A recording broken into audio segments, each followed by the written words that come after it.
Hello guys. तो कैसे हैं आप लोग? मैं हूं दिव्यांश और मेरे साथ आप देख रहे हैं द डीएम शो। आज हम बात करने वाले हैं उस बाइक के बारे में जो कि 400 सीसी सेगमेंट में आती है और अपने सेगमेंट की सबसे बेस्ट बाइक है। पावर, माइलेज, प्राइस, लुक्स सबको लेके। तो जो बाइक है उसका नाम है बजाज पल्सर NS 400Z। ये बाइक जो है, ये पहले मैं बता दूं आपको, जो इंजन ड्यूक 390 में आता है उसी इंजन के साथ आती है। तो आइए पहले हम इसके लुक्स तो मैंने आपको दिखा दिए हैं। अब हम देखते हैं इस बाइक के स्पेक्स के बारे में। तो बाइक जो आती है वो आती है 373.27 सीसी इंजन के साथ। सिंगल सिलेंडर इंजन है। पावर इसकी 40 PS है। माइलेज 34 के MPL है। 30 का मिलेगा आपको। टॉर्क 35 Nm का आता है। बाकी कंपैरिजन वीडियो नहीं है, मैं सिर्फ आपको ये बताऊंगा कि बजाज पल्सर में आपको क्या देखने को मिलता है। तो इसमें लिक्विड कूल्ड इंजन आता है, 4 वाल्व DOHC अपना बजाज का इंजन है जो बजाज अपनी अपनी टेक्नोलॉजी से बनाता है। डिस्प्लेसमेंट इसका इतना है। टॉर्क इसका मैंने आपको बता दिया है। सिंगल सिलेंडर गाड़ी है, लिक्विड कूल्ड आती है। लिक्विड कूल्ड अच्छा रहता है। बाकी सिर्फ सेल्फ स्टार्ट आता है। 200 सीसी से ऊपर बाइकों में आता भी नहीं है। अपना kick, fuel supply, fuel injection है। क्लच इसका स्लिपर क्लच है। गियर बॉक्स में 6 गियर बॉक्स 6 स्पीड आती है। तो 5 गियर पीछे, 1 गियर आगे। BS6 गाड़ी है। 3 स्पार्क प्लग्स इसके 3 पर सिलेंडर है, मतलब 3 होंगे एक सिलेंडर में। तो एक ही सिलेंडर गाड़ी है तो मतलब 3 स्पार्क प्लग है इस गाड़ी में। कैलिपर फ्रंट 2 पिस्टन है और पीछे वाले ब्रेक में 1 पिस्टन है। बाकी इंस्ट्रूमेंट कंसोल इसका पूरा डिजिटल है। तो इसमें आपको जितना भी चीज़ें होंगी, ओडोमीटर, टेकोमीटर, ट्रिप मीटर, ये सब आपको डिजिटल मिलेगा। नेविगेशन इसमें आती है। कॉल SMS अलर्ट आता है। USB का चार्जिंग पोर्ट है। म्यूज़िक कंट्रोल आप कर सकते हैं इससे।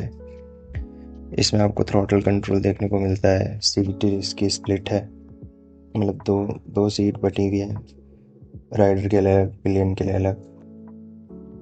बाकी बॉडी में ग्राफिक्स हैं। क्लॉक आती है। पैसेंजर के लिए फुट रेस्ट है। मोबाइल एप्लीकेशन इसकी अपनी आती है तो आप इससे कस्टमाइज़ कर सकते हैं इसे। फास्ट स्विच आता है। क्लॉक मैंने आपको बता दिया है। राइडिंग मोड्स इसमें आते हैं। ये अच्छी चीज़ है, जैसे कि रेन, रोड, ऑफ रोड और स्पोर्ट्स। तो रेन में क्या होता है, रेन में आपकी पावर थोड़ा कम कर देता है। रोड में भी कर देता है। स्पोर्ट्स में सबसे मैक्स पावर टॉर्क सब आता है। ऑफ रोड में ट्रैक्शन कंट्रोल, ये सब करके आप मतलब अपनी गाड़ी को अपने हिसाब से बना सकते हैं। ऐसा ना हो कि आपने रेन में स्पोर्ट्स डाल के ज़्यादा पावर टॉर्क, मतलब ये जो है आपका एक्सपीरियंस अच्छा करने के लिए होता है। बाकी क्विक शिफ्टर इसमें है। थ्रॉटल कंट्रोल आता है। इंजन किल स्विच आता है।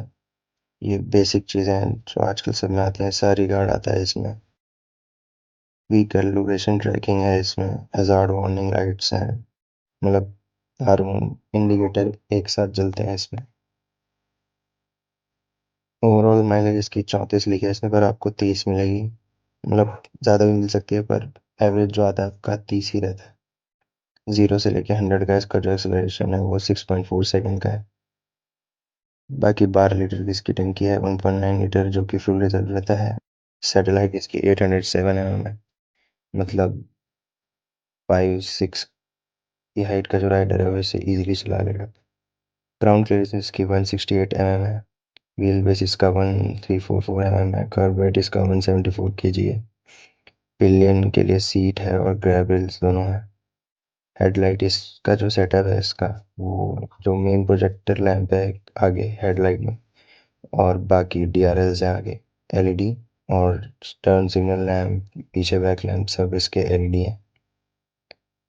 बाकी इसमें आता है आपका पायलट लैंप्स भी आते हैं। पायलट लैंप्स मतलब आगे पे दो रहते हैं जो चलते रहते हैं, जैसे बुलेट में आपने देखे होंगे वो जो दो गोले ऊपर आते हैं छोटे छोटे। बाकी इसका फ्रंट ब्रेक का जो डायमीटर है वो 320 mm का है और पीछे वाला 230 का है। ये टायर के प्रेशर्स हैं। ये लगभग आप इतने 28.5 में ही रख के सारी चला सकते हैं। बाकी रेयर टायर में थोड़ा ज़्यादा बढ़ा के रखें। टॉप स्पीड इसकी 157 के एमपीएच लिखी है इसमें, पर 160 चली जाती है। स्पीडोमीटर में आपको नहीं दिखेगी पर गाड़ी चली जाएगी। पीक पावर इसका है 40 PS, ड्यूक से थोड़ा सा कम है बस, क्योंकि अब ड्यूक इतनी माइलेज तो देती नहीं है। तो इंजन ट्यूनिंग के हिसाब से करिए कि पावर ऑफ थोड़ा कम हुआ है, पर लेकिन आपको जो माइलेज है वो ज़्यादा मिलता है। टॉर्क भी इसका बढ़िया है और इतनी पावर मेरे हिसाब से इनफ है। सस्पेंशन इसका जो फ्रंट का है वो है आगे का, पहले तो आप अपसाइड डाउन फोक है, तो इससे गाड़ी बल्की लगती है। और पीछे का इसका मोनोशॉक है सस्पेंशन। 6 एडजस्टेबल, मतलब 6 स्टेप एडजस्टेबल, ऐसा हो गया कि जैसे आप इसको 6 अलग अलग पोजिशंस पे सेट कर सकते हैं। मतलब हार्ड से लेकर जो सॉफ्ट के बीच में जो गैप्स होंगे वो 6 हैं, कि आप मिनिमम कितना आपको हार्ड चाहिए, कितना आपको सॉफ्ट चाहिए, तो बीच में 6 स्टेप्स हैं। फ्रंट और रियर दोनों डिस्क हैं इसके। एबीएस इसमें आता है। फ्रंट वाला जो टायर है वो आपको 110 का आता है, पीछे वाला 140 का है। आप चेंज कराए इसके मोटे भी लगवा सकते हैं चाहे तो। 150 का अगर मैं बताऊँ आपको, अगर आप चेंज करा रहे हैं तो 150 का लगाएं, उससे ज़्यादा का ना लगाएं। व्हील टाइप इसके अलॉय हैं, ट्यूबलेस टायर्स हैं। मोबाइल एप्लीकेशन इसकी आती है, call, messaging, navigation assist. Digital display type है, एलसीडी है इसकी। ब्राइटनेस कंट्रोल कर सकते हैं आप। 2 ट्रिप मीटर आते हैं, स्टैंड अलार्म है, गियर इंडिकेटर है, हैजार्ड। तो अब जो बात है इसकी, वो मैं करता हूँ इसकी फाइनल, जो मैं आपको इसके बारे में बताऊंगा कि ये जो गाड़ी है, पहले तो बजाज है, इंडियन कंपनी है। और बजाज जो है पूरे इंडिया में मतलब इतना फैला है कि ये कोई नई कंपनी तो है नहीं, कि जैसे ईएसडी की तरह या किसी भी न्यू ब्रांड की तरह कि आपको पार्ट्स मिलने में दिक्कत हो। पहले तो गाड़ी खराब ही इतनी नहीं होती है, बाकी गाड़ी में पावर बहुत है। पल्सर की गाड़ियाँ, बजाज की गाड़ियाँ मैंने चलाई, और पल्सर जो उसका जो प्रोडक्ट है वो काफ़ी पावरफुल है। पल्सर आप 150 सीसी वाली भी अगर लेते हैं तो उसमें भी आप 3 बंदों को लेके ट्रैकिंग करने पहाड़ों पे जा सकते हैं। तो ये तो तब भी 400 सीसी, आप इसमें 3 बंदे बिठा के ऐसे भगाइए, जो मर्जी कीजिए। स्टंट मारने के लिए गाड़ी बहुत बढ़िया है। स्पोर्ट्स बाइक चाहिए आपको तो ये बढ़िया है।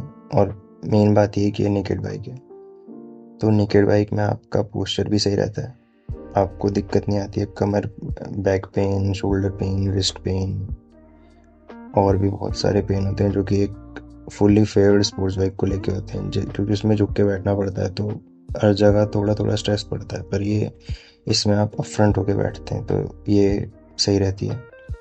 बाकी माइलेज इसका ठीक है, अपने सेगमेंट के हिसाब से तो इसका माइलेज मैं कहूँगा बहुत बढ़िया है। बाकी अब जैसे इस सेगमेंट में एक तो ये प्राइस को जस्टिफाई करती है अपने।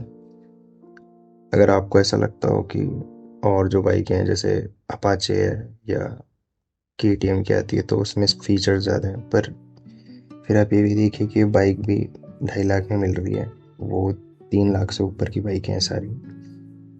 तो ये अपने जो प्राइस में आती है ये उसको काफ़ी जस्टिफाई करती है। तो मैं ये कहूँगा, अगर आपको केटीएम या अपाचे से बिल्कुल ऐसे प्यार नहीं है तो आप फिर, अगर आप वैल्यू फॉर मनी देखें तो ये बाइक बेस्ट है आपके लिए।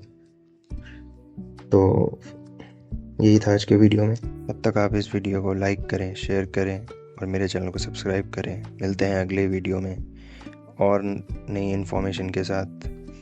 तब तक के लिए take care, have a nice day, thank you.